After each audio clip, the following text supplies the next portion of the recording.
اللہ کے فضل و کرم سے آخری رکوع پر ہم پہنچ گئے، اور یہ بڑا ایک یوں سمجھیے 3 آیتوں پر مشتمل رکوع ہے، جیسے کہ وہ رکوع جو ہم نے پڑھا تھا جس میں آیت الکرسی 4 آیتیں ہیں وہ، اور یوں کہا جا سکتا ہے کہ یہ 2 رکوع ایک دوسرے کے بالکل بالمقابل ہیں اپنی عظمت میں اور مقام میں۔ آیت الکرسی کی جگہ یہاں ایک دعا کی آیت ہے، جامع ترین دعا جو آئے گی آخری آیت میں، للہ ما فی السماوات و ما فی الارض۔ اکثر و بیشتر آپ دیکھیں گے سورتوں کے اختتام پر یہ الفاظ پھر آتے ہیں، اللہ ہی کا ہے جو کچھ بھی ہے آسمانوں اور زمین میں، وَإِن تُبْدُوا مَا فِي أَنفُسِكُمْ أَوْ تُخْفُوهُ، اور جو کچھ تمہارے دلوں میں ہے خواہ تم اسے ظاہر کرو خواہ چھپاؤ، یحاسبکم بہ اللہ تم سے محاسبہ کر لے گا، تمہاری نیتیں اس کے علم میں ہیں۔ ان اللہ لا ينظر الى صورکم ولا الى اموالکم ولکن ينظر الى قلوبکم واعمالکم، اللہ تمہاری صورتوں کو نہیں دیکھتا، تمہارے مال و دولت کو نہیں دیکھتا، تمہارے دل کو دیکھتا ہے، تمہارے اعمال کو دیکھتا ہے۔ تو دل میں جو کچھ ہے خواہ کتنا ہی چھپا لو اللہ کے محاسبے سے نہیں بچو گے۔ فَيَغْفِرُ لِمَن يَشَاءُ وَيُعَذِّبُ مَن يَشَاءُ، پھر وہ بخش دے گا جس کو چاہے گا اور عذاب دے گا جس کو چاہے گا۔ اختیار مطلق اللہ کے ہاتھ میں ہے۔ ہمارے ہاں اہل سنت کا عقیدہ یہی ہے، اللہ پر لازم نہیں ہے کہ وہ نیکوکار کو اس کا جزا ضرور دے اور بدکار کو اس کی سزا ضرور دے، اللہ کرے گا ایسا، یہ دوسری بات ہے، لیکن اللہ کی شان اس سے بہت اعلیٰ اور عرفہ ہے کہ اس پر کسی شے کو لازم قرار دیا جائے، اس کا اختیار مطلق ہے، مطلق۔ یفعل اللہ ما یرید، یفعل اللہ ما یشاء۔ اہل تشیع کا کہنا یہ ہے کہ اللہ پر عدل واجب ہے، اہل سنت کہتے ہیں اللہ عدل کرے گا، جزا و سزا میں عدل ہوگا، یہ ہم مانتے ہیں، واقعہ ہے، لیکن ہم یہ نہیں کہتے کہ اللہ پر عدل واجب ہے، اللہ پر کوئی شے واجب نہیں، بلکہ اللہ نے تو کتب علی نفسہ الرحمہ، اپنے اوپر واجب کیا ہے رحمت کو۔ وجوب کا لفظ جو آتا ہے اللہ پر تو وہ تو رحمت کا ہے، کتب علی نفسہ الرحمہ، اللہ نے اپنی ذات کے اوپر واجب کر لیا رحمت کو۔ واللہ علی کل شیء قدیر، اور اللہ ہر چیز کی قدرت رکھتا ہے۔ آمن الرسول بما انزل الیہ من ربہ والمؤمنون، ایمان لائے رسول صلی اللہ علیہ وسلم اس چیز پر کہ جو نازل کی گئی ان کی جانب ان کے رب کی طرف سے۔ غور طلب بات ہے، یہ بڑا باریک نکتہ ہے۔ نبی پر جب وحی آئی ہے کیسے پہچان لیا کہ یہ بدروح نہیں ہے، یہ جبرائیل ہے؟ آخر کوئی اشتباہ بھی تو ہو سکتا تھا، پہلا تجربہ تھا، اس سے پہلے نہ آپ نے کہانت سیکھی، نہ آپ نے کوئی اور اس طرح کی نفسیاتی ایکسرسائزز کی، آپ کے کاروباری آدمی تھے، ایک بہت ہی بھرپور زندگی گزار رہے ہیں، اہل و عیال والے ہیں، کاروبار کر رہے ہیں، ہائی ایسٹ لیول کا کاروبار ہے، تو فطرت جو ہے وہ پہچانتی ہے۔ نبی کی فطرت وہ اتنی پاک اور صاف ہوتی ہے کہ اس کے اوپر کوئی بدروح کا کوئی اثر ہو ہی نہیں سکتا۔ بہرحال ہمارے لیے بڑی تسکین کی بات ہے کہ اللہ تعالیٰ نے رسول کے ایمان کے تذکرے کے ساتھ ہمارے ایمان کا تذکرہ کیا۔ آمن الرسول بما انزل الیہ من ربہ والمؤمنون، ایمان لائے رسول صلی اللہ علیہ وسلم اس چیز پر جو نازل کی گئی ان کی جانب ان کے رب کی طرف سے، اور ایمان لائے صاحب ایمان۔ اللہم ربنا اجعلنا منہم، اللہم ربنا اجعلنا منہم۔ کل آمن باللہ وملائکتہ وکتبہ ورسلہ، یہ دوسرا مقام ہے سورہ بقرہ کے اندر جس میں ایمان کے جو اجزاء ہیں ان کو گنا گیا ہے۔ کچھ یاد ہے آیت البر، لیس البر ان تولوا وجوہکم قبل المشرق والمغرب ولکن البر من آمن باللہ والیوم الآخر والملائکۃ والکتاب والنبیین۔ یہاں بھی اسی طرح ہے، کل آمن باللہ وملائکتہ وکتبہ ورسلہ لا نفرق بین احد من رسلہ۔ اور یہ تیسری مرتبہ بات آ گئی ہے کہ رسولوں کے درمیان کوئی تفریق نہیں کی جائے گی۔ کہاں؟ پہلے تو آیا تھا 16ویں رکوع میں، لا نفرق بین احد منہم ونحن لہ مسلمون، اور اس سے بھی پہلے آیا تھا والذین یؤمنون بما انزل الیک وما انزل من قبلک، وہ لوگ جو ایمان رکھتے ہیں اس پر بھی جو ہے نبی آپ پر نازل کیا گیا اور اس پر بھی جو آپ سے پہلے نازل کیا گیا۔ لا نفرق بین احد من رسلہ، ہم اس کے رسولوں میں سے کسی کے مابین کوئی تفریق نہیں کرتے۔ تفضیل اسی صورت میں ثابت ہے، تلک الرسل فضلنا بعضهم علی بعض منهم من کلم اللہ ورفع بعضهم درجات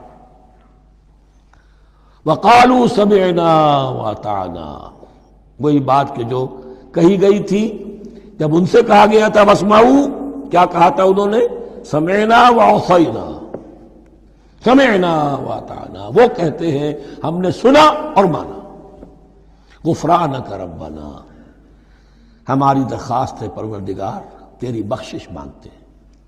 غفرانک، نون پر زبر ہے، مفعول ہے، نسألک غفرانک، اے اللہ ہم تجھ سے سوالی ہیں، تجھ سے طلب کرتے ہیں، درخواست کرتے ہیں تیری مغفرت کا۔ وإلیک المصیر، اور تیری ہی جانب لوٹ جانا ہے۔ یہاں پر وہ ایمان بالآخرہ بھی آ گیا جو یہاں اوپر نہیں آسان۔ آمن باللہ وملائکتہ وکتبہ ورسلہ، پھر رسولوں کے ضمن میں لا نفرق بین احد من رسلہ، لیکن اس کے بعد وإلیک المصیر، مغفرت اور اللہ کی طرف ہی لوٹ جانا ہے ہمارا، اس میں ایمان بالآخرہ آ گیا۔ اب آخری آیت، لا یکلف اللہ نفسا الا وسعها، اللہ تعالی نہیں ذمہ دار ٹھہرائے گا کسی جان کو مگر اس کی وسعت کے مطابق۔ یہ بہت بڑے فضل و کرم والی آیت ہے، جیسے میں نے کہا تھا میگنا کارٹا جو ہے انسانی حقوق کا، کہ اجیب دعوت الداع اذا دعان، جہاں بھی مجھے کوئی پکارے، جب پکارے میں اس کی پکار سنتا ہوں، قبول کرتا ہوں۔ ہاں فَلْيُؤْمِنُوا بِي فَلْيَسْتَجِيبُوا لِي، انہیں بھی چاہیے کہ میرا کہنا مانے۔ دو طرفہ بات چلے گی، ایک طرفہ نہیں۔ میری مانو، اپنی منواؤ۔ تم دعائیں کرو گے ہم قبول کریں گے، تم ہماری بات نہیں مانتے پھر تمہاری دعا تمہارے منہ پر دے ماری جائے گی۔ کرتے رہو قنوت نازلہ 40 دن کے 80 دن پڑھتے رہو، ڈھاکہ تو بیٹھ ہی جائے گا، بیٹھ گئے۔ یہودیوں سے شکست تو ہو ہی جائے گی، ہو گئی۔ کرتے رہو، حرمین میں پڑھتے رہو قنوت نازلہ، مکے میں پڑھو، مدینے میں پڑھو، پوری دنیا میں پڑھو۔ اللہ کو پیٹھ دکھائی ہوئی ہے، اس کے دین کو پاؤں تلے روندا ہوا ہے، اللہ کے باغیوں سے دوستی ہے۔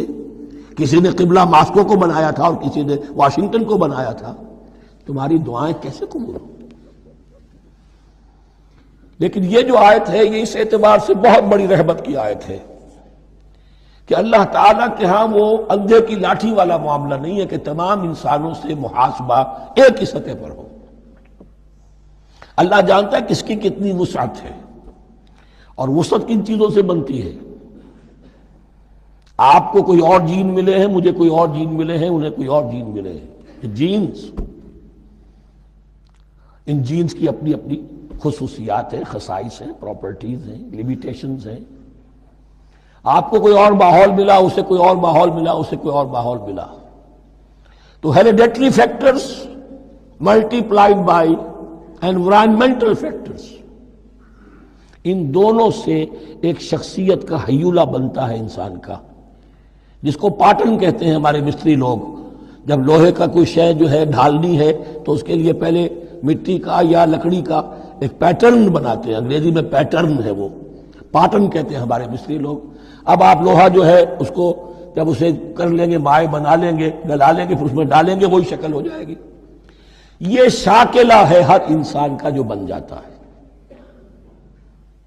قُلْ كُلٌّ يَعْمَلُ عَلَى شَاكِلَتِهِ فَرَبُّكُمْ أَعْلَمُ بِمَنْ هُوَ أَهْدَىٰ سَبِيلًا، اس شاکلہ کے اندر آپ کو محنت کرنی ہے۔ اللہ جانتا ہے کس کا شاکلہ وسیع تھا، کس کا شاکلہ تنگ تھا، کس کے جینز اعلیٰ تھے، کس کے جینز ادنا تھے، کس کے ہاں ذہانت زیادہ تھی، کس کے ہاں جسمانی قوت زیادہ تھی۔ جو بھی کچھ اس نے دیا ہے، جس کو وہاں ہم نے رکھا اس کو وہاں رکھا، اس نے وہاں تعلیم پائی، اس نے یہاں تعلیم پائی، جو بھی انوائرمنٹل فیکٹرز آئے ہیں، جو بھی جینیٹک فیکٹرز آئے ہیں، سب اللہ کے علم میں ہے۔ ان سب کو ملحوظ رکھ کے اللہ حساب دے گا۔ جو شاکلہ ہم نے تمہیں دیا تھا اس میں تم نے کیا کیا؟ ایک شخص کے اندر فرض کیجئے استعداد ہی ہے 20 درجے کی استعداد ہے، اس نے فرض کیجیے 18 درجے کام کر دیا، کامیاب ہو گیا۔ کسی میں استعداد 100 درجے کی تھی، اس نے 50 درجے کیا، ناکام ہو گیا۔ حالانکہ کمیت کے اعتبار سے 50 درجے زیادہ ہے 18 درجے سے، لیکن یہ 18 درجے کا کام وہ کر رہا ہے جس کے اندر استطاعت تھی ہی 20 کی، یا 18 ہی کی تھی، اس نے پوری کر دی۔ اور 50 درجے والا وہ جس کو اللہ نے دے رکھی تھی 1000 کی استطاعت، اس کا وہ 50 بیکار ہو گیا۔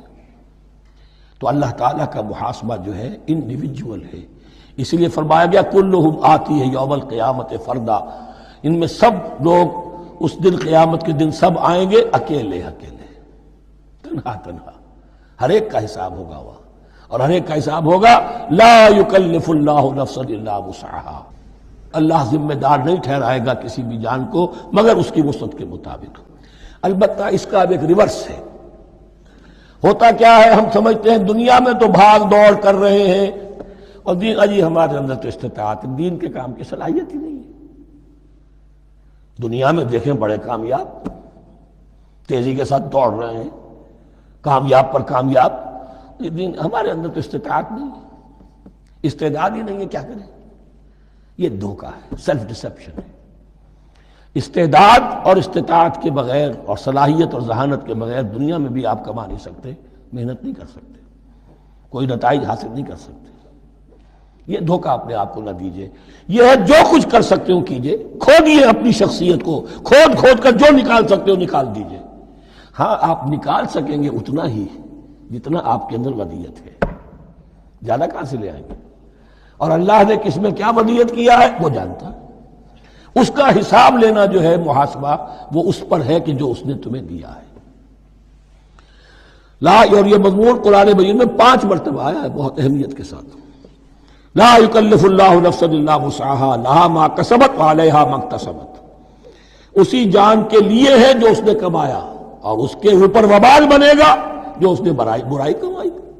لیکن لام اور علا، لہا ما کسبت، جو بھی اس نے نیکی کمائی اس کے حق میں ہے، اس کے لیے ہے، اس کا اجر ملے گا، ثواب ملے گا، اور جو بدی کمائی وہ اس پر وبال بنے گا، اسی کے لیے اس کو سزا ملے گی، اسی کے حوالے سے۔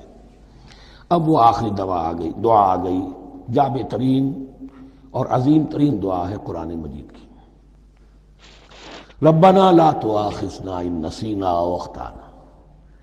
اہل ایمان کے راستے پر، عمل صالح کے راستے پر مقدور بھر، امکان بھر اپنی شخصیت کے کونوں کھدروں میں سے بھی نکال کر، اپنی ریزیڈول انرجیز کو بھی نکال کر اللہ کی راہ میں لگا لیں، لیکن اس کے بعد بھی کوئی غرہ نہ ہو، کوئی غرور نہ ہو، کوئی اپنی محنت پر، اپنی نیکی پر، اپنی کمائی پر، اپنے کارناموں پر کہیں انسان دھوکہ نہ کھا جائے۔ کیفیت کیا رہنی چاہیے؟ وہ یہ ہے تواضع، عجز انکساری۔ ربنا لا تؤاخذنا ان نسینا او اخطانا، اے رب ہمارے ہم سے مواخذہ نہ کیجو اگر ہم بھول جائیں یا ہم سے خطا ہو جائے۔ نسیان بھی ہے، الانسان مرکب من الخطاء والنسیان، انسان کے اندر یہ دونوں چیزیں خطا اور نسیان یہ تو گندھی ہوئی ہیں۔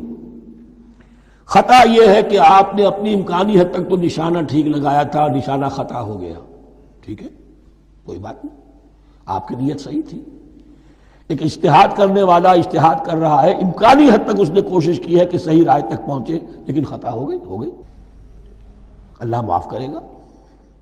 اس نے اپنی امکانی کوشش کی تھی لہذا اسے ثواب ملے گا۔ مجتہد مخطی بھی ہو تو ثواب ملے گا، مجتہد مصیب ہے، صحیح رائے پر پہنچ گیا ہے تو دوہرا ثواب ملے گا، لیکن مجتہد مخطی ہے تب بھی ثواب ملے گا۔ تو بھول چوک پر، یہ بھول چوک خطا جو ہے، چوک صحیح ہے بالکل لفظ اس کے لیے، چوک جانا، نشانہ چوک گیا۔ تو اے پروردگار جو بھی ہم سے سرزد ہو جائے، غلطی ہو جائے، بھول کی وجہ سے یا خطا کی وجہ سے، اس پر مواخذہ نہ کیجو۔ ربنا ولا تحمل علینا اصرا کما حملتہ علی الذین من قبلنا، اور اے رب ہمارے ہم پر وہ بوجھ نہ ڈالیو جس سے ہم لے کر چل نہ سکیں۔